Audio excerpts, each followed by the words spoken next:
bismillahi rahmaani rahim salaatu wasalaamu ala nabiyina muhammadin wa ala alihi wa sahabati ajmain mbokk yi ñu ngi leen nuyu ku nekk turam ak santam di commencé ci suñu waajur xalifa bi ak borom dëkk bi imam ak porte-parole bi waaye man xam naa damay walbati ndax léeg-léeg da ngay ñëw ci dëkk ne maa ngi sant ñi nga xam ne ñoo ma dalal man nag tey dama jàpp ne man maa leen di dalal dafa am benn shaa'ir dafa wax ne yaa dayfana law jitana la wajatana duyufan fa anta rabbul manzili kon dama jàpp ne tey man maay rabbul manzil wa antumu duyufu waaye nag faw ma sant ñaar ñoo xam ne dinaa tudd seen tur mooy professeur Thierno Ka mii toog nga xam ne non seulement moo ma encadré sama thèse waaye moo ma tànnal thème ne ma bindal ci thème bii mooy l'école de Jamal. dinaa nuyu tamit sama nijaay ji sëñ Mansour Tall ànd ak moom ci délégation bi di nuyu sunu professeur Sankhare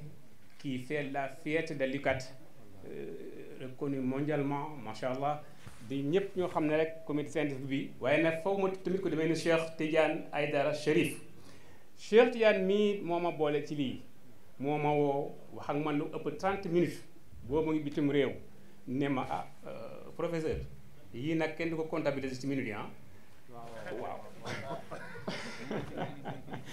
ne ma dama bëgg ci forum mu Ndiassane nga jël benn thème waxtaan ci def ko yitteem nag kon bu may ñëw fi tey yàlla mu ngi ko jàlle ci moom maa ngi koy gërëm di ko sant ndax lii yiw la kuñ ci boole rek dañ la boole ci yiw mu ñu sàkkoon ma wax tey ci li nga xam ne mooy dawrul kunti fi nashr al ilmi wa tariqa al qadiriya fi al alam wa xaasatan fi garbi Ifriqiya wa fi Sénégal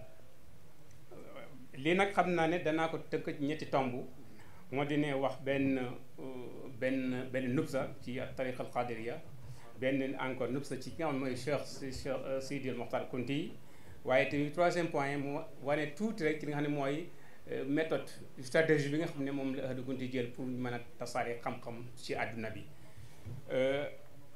bi ma koy préparé xëy na gàttoon na lool waaye am naa lu ma jot a yër ay maqaalaat ilmiya yu ñu mel ci sëñ bi ci Ahlu Kunti liir naa tamit lu demee ni étude bi sunu professeur def Thierno Ka sur l'école de Pire waaye tamit def na ay entretien ak ñoo xam ne xam nañ domaine bi dafa ñoom ay entretien parce que xam nga ne dafa nekk benn source boo xam ne kenn mënu ko moytandiku faw nga sukkandiku ci ñu ngi koy askanale ci suñu maam Abdul Xaadir Jilaani particularité bi da ngay gis ni tariqa qadiriya dafa judd ci benn environnement scientifique Bagdad biñ ko sancee boo ko ne seen itte yi moo doon wut xam-xam lépp loo xam ne perse yi bind nañ ko lépp loo xam ne grec yi bind nañ ko baytul hikma jëm ko traduire en arabe arabe yi jëriñu si waaye tamit xeet bi yëpp ummal islamiya jëriñu si kon tariqa qadiriya dafa relation ak xam-xam dafa yàgg depuis sa naissance kon loolu aussi mën nañ cee bàyyi xel baneen bi moo di ne dafa am li ñuy tuddee ay kàngam yoo xam ne dañoo siiw ci àdduna bi ñoom ñëpp gëstukat yi wane ne ñoom dañoo nekkoon ci tariqa qadiriya tey boo jëlee ku demee ni Ibn Atallah Askandari Abu Hamid al Ghazali Abul Hasan al Shazili Muhyiddin Ibn Arabi ñu ko tuddee Cheikh Sofia Abul Qasim Junayd ñoo ñëpp nga xam ne dañoo nekkoon ci wàllu tariqa bi am liggéey bu rëy ci wàllu tasaare xam-xam ak ci wàllu tasaare tariqa bi te ku tasaare tariqa bi rek yaa ngi tasaare islam bi kon boo demee def ay gëstu di nga gis ne tariqa bi alxadiriya daanaka ci àdduna bi réew moo dem rek da nga fa fekk ñoo xam ne ni ñu ngi bu nekk ay disciple ci tariqa bi liste baa ngi nii comme préparé woon naa ko incha allah texte baa ngi fii doo ko mën a lire tur yëpp waaye daanaka réew Afrique Asie Europe foo dem rek da nga fa fekk tariqa bi mu nekk aussi beneen particularité wax nañ ne lu mat fukk ak juróom ñett ci ay fara ay branche Kunti yi di nga ko fekk ci àdduna bi moo xam al faridiya al muhammadiya al razaqiya al naqshbandiya al jilaniya al boriya al jaaliya bëri na 18 branches kon ñooñu xam nga seen liggéey wax na ko sànq premier orateur bi ne suñu mag ñu baax ñi fi nekkoon suñu maam Xaari Amal Faar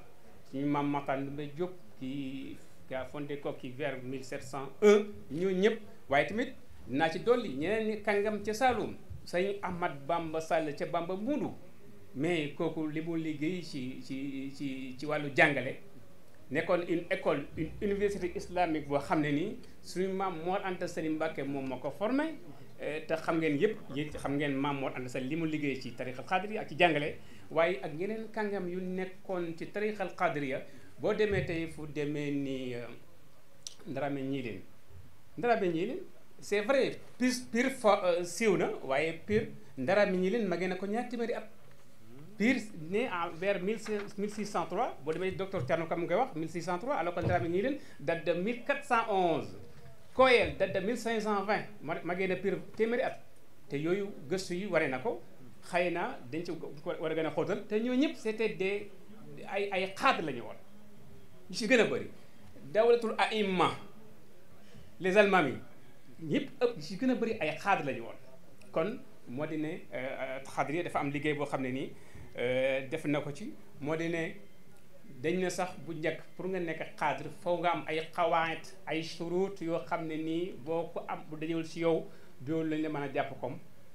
un vrai cadre moo de bokk na ci di nga jàng am xam-xam di nga xam l'islam di nga xam sharia di nga xam xaqiqa di nga nekk ku saqaa di nga xam koo xam ne nii da ngay tabe koo xam ne nii da ngay nekk ku social da ngay bëgg doo nit ñi bëgg yàlla bëgg yonent bi bëgg jëmee awliya wa saalihin yooyu yëpp bokk na ci seen yi nga xam ne waxoon nañ ne Afrique nag bokk na ci li nga xam ne mooy particularité Afrique moo di ne dafa nekk terre boo xam ne dafa mën a accueillir moo xam ci wàllu diine moo xam ci dafa nekk benn ard xisba terre fertile boo xam ne bu ku ñëw rek mën na laa accueillir dundal la loolu boo tax mu daal di jël nangoo accueillir ak tariqa qadiriya ak ñi nga xam ne ñoom ñoo ko fondé gis nga wax nañ ko sànq docteur wax na ko jàpp ne al qadiriya moo fi jiitu fii ci Afrique source yëpp ñu ngi koy feddali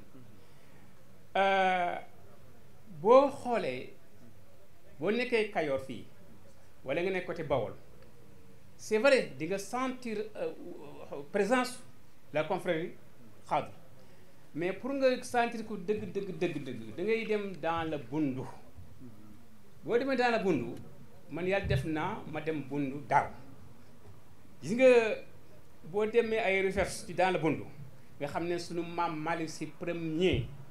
ñu ne bokk na si ñi nga xam ne ñu génnee si l'école de Pire l'empire de Bundu boo demee Bundu dëkk yi may cité moo xam Pakeba Maka Koulibantang Diendé Tabanding Medina Diakha Sao Sokoto Sututa Koussan Didé Gassama Kaxaw Sisekunda yii yëpp benn dëkk fa laa dem mooy Tabanding mooy dëkk su tuuti Bachir bi may defal entretien mu ne ma fii ci Bundu tund wi ñu nekk fii benn dëkk bi kese moo fiy dëkk wolof moo fiy dëkku tijaan mais ñu des yëpp ay xaadar lañu entretien baa ngi fi date baa ngi fi pour wane que ne boo demee dans la Bundu vraiment présence absolue bu tariqa xaadiriya loolu nag dafay liggéey boo xam ne waa tariqa bi def nañ ko ci wàllu jàngale ci wàllu yar nga dem Saalum dëkk yi fa xam ne ba léegi ñu ngi résister noonu laa ko tuddee parce que xaadiriya moo dominé woon tijaanis ba ñëw daal di ko bousculer donc ba mu xaw a am wàññeeku mais ba léegi am na fa ay dëkk yoo xam ne ba léegi di nga fa fekk moo xam Kamatan moo xam Cariak ak yeneen dëkk ci biir Saloum boo xam ne ba léegi xaadiriya mu nga fa. vous voyez alors ci wàllu production scientifique bu ngeen demee Maka Koulibantang la ngeen fay fekk ci li nga xam ne moom lañ produire te maal asaf malheureusement ba léegi des nañ ko exploiter des ko étudier liggéey bu réeree la yaakaar naa ne nit mën na cee def ay thèse de doctorat ay master yu bëri bëri waaw dinaa ñëw ci ki nga xam ne mooy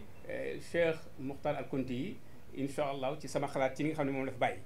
kon léegi nag méthode bi nga xam ne moom la ñu amoon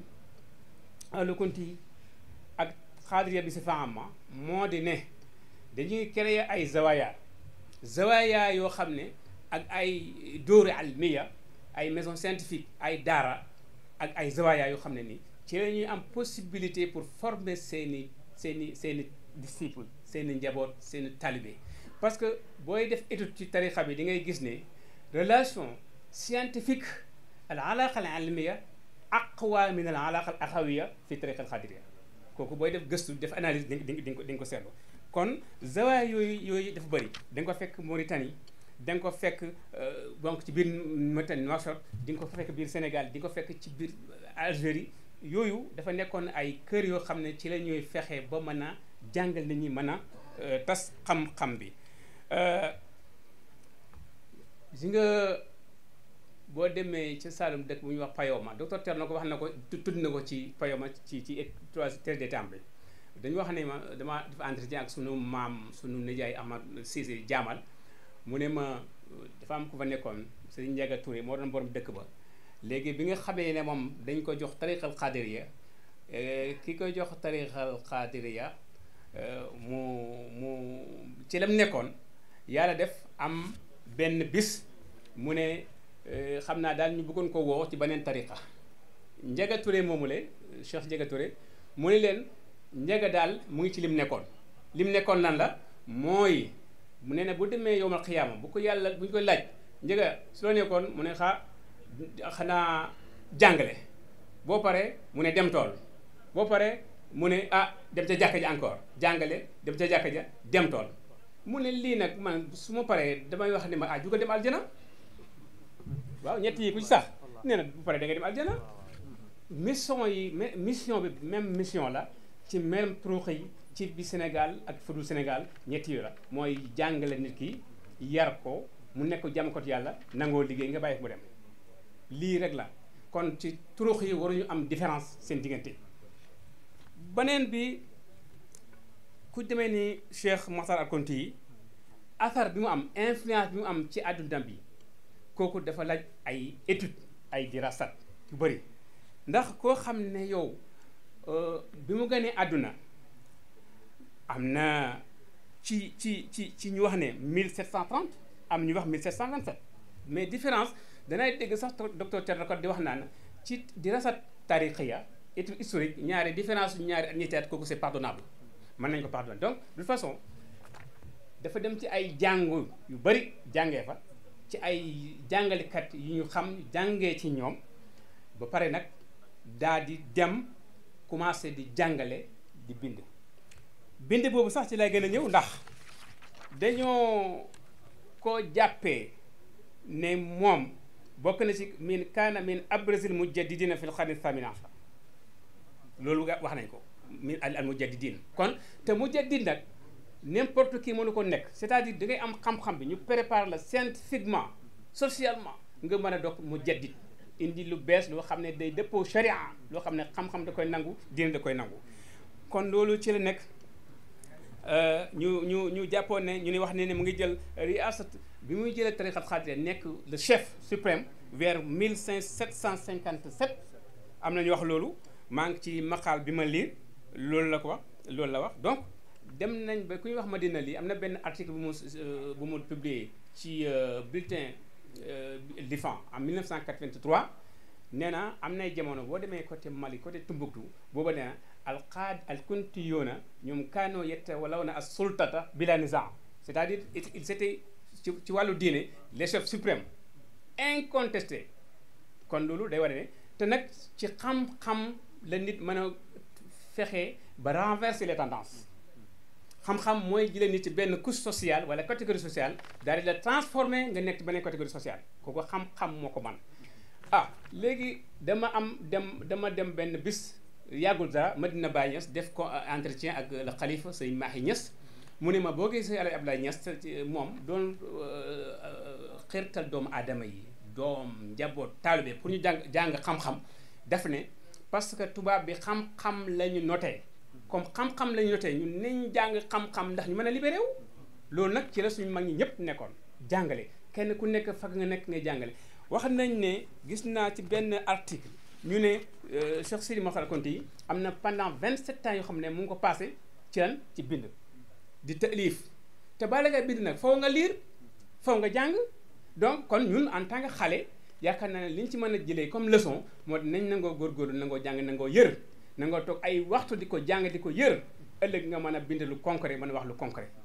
loolu aussi war nañ ko jëlee ci nga xam ne mooy donc isham bi nga xam ne moom la contribution bi mu def ci wàllu science ci wàllu xam-xam dafa am benn waaye bind benn article nee na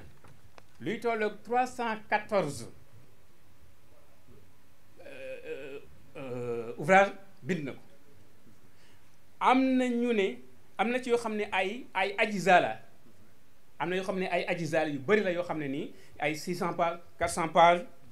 wala lu ko ëpp donc loolu nag yaakaar naa ne docteur wax na ko Thiam day baax ñu àndandoo góorgóorlu de def ay étude ci li nga xam ne moom la suñu maam ji bàyyi fii étude scientifique booy analyse li ñu wax ne moom la bind da nga gis ne dafa nekkoon koo xam ne nii kon dundam yépp ci jàng ak bind jàngal la ko def muy benn ñaareel ba da nga gis ne dafa nekkoon am mawsuaya fil ilm maanaam dafa nekkoon loo xam ne daanaka wàllu xam-xam yi def ci dafa pegoon ci bëree bëri ndax wax nañ ne bind na ci aqida fiqh luxa ansab ijtima tawhid tasawuf tafsir muamalat fil axlaq éthique ñu ne bind na ci éthique nag temps yi dama déglu RFI benn émission am ñu ne boo demee Strasbourg am na benn dame boo xam ne benn faculté de théologie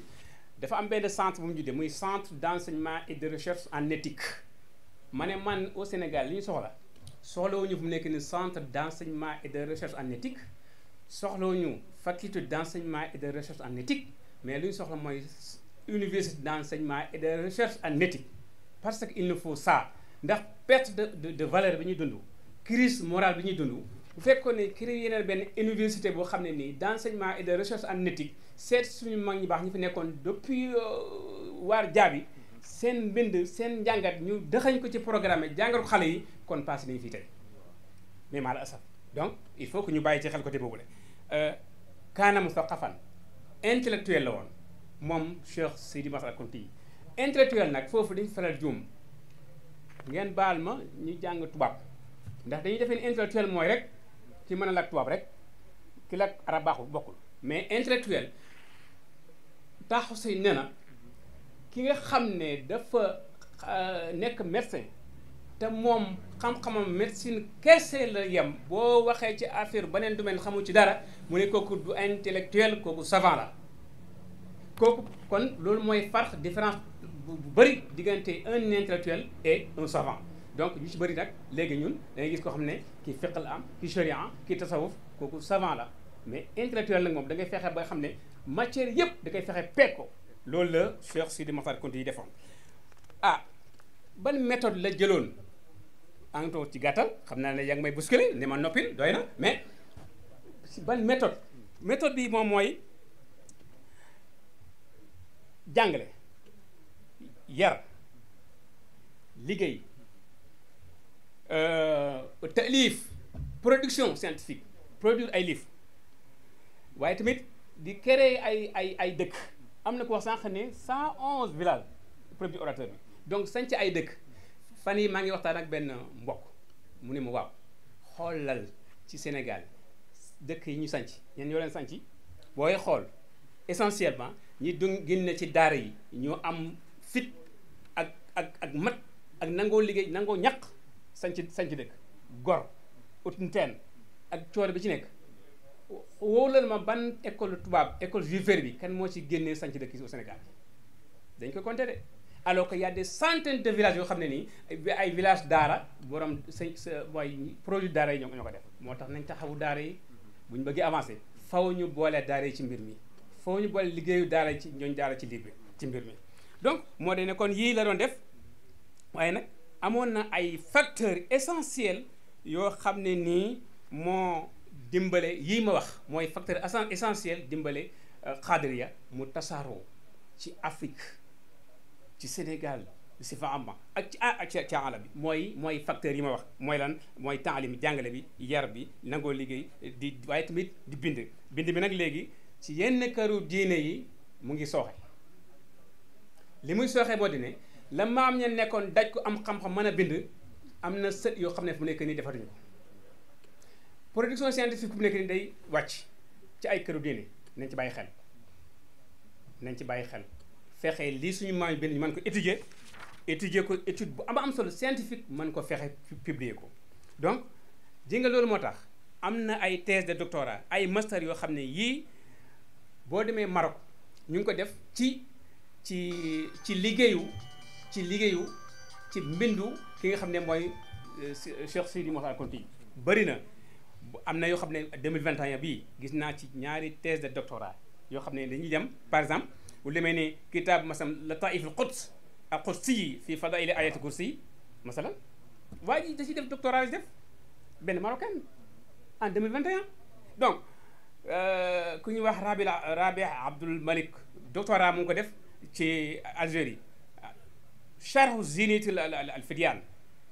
le Cheikh Mouhamed ibn Badi al Kunti vous voyez donc ñooñu dañu war a jël ñu nekk ñu tamit au Sénégal suñu étudiants yi nekk fii cosaanoo ci fii wala ci faneen ñu góorgóorlu jël ay thèmes yoo xam ne bu ñu ko defee dinañ def comme Thierno ko par exemple indi lu bees ci l'école de Pire nit ñi xam l'école de Pire vous voyez loolu moom la ñu war a commencé du ko de ci ñaax ñi nga xam ne mooy bon étude bi yi ma ci recensé ci étude yoo xam ne ñu ngi ko réalisé def ko ay analyse ci mbindum Cheikh Sidi Mokhtar Kounti yi doctorat master mu ngi texte baa ngi nii incha allah taala dinaa leen ko bàyyi. li may jeexalee mooy ay recommandation bi ci njëkk moo de yaakaar naa dina baax ahlu Kounti yi comité scientifique bi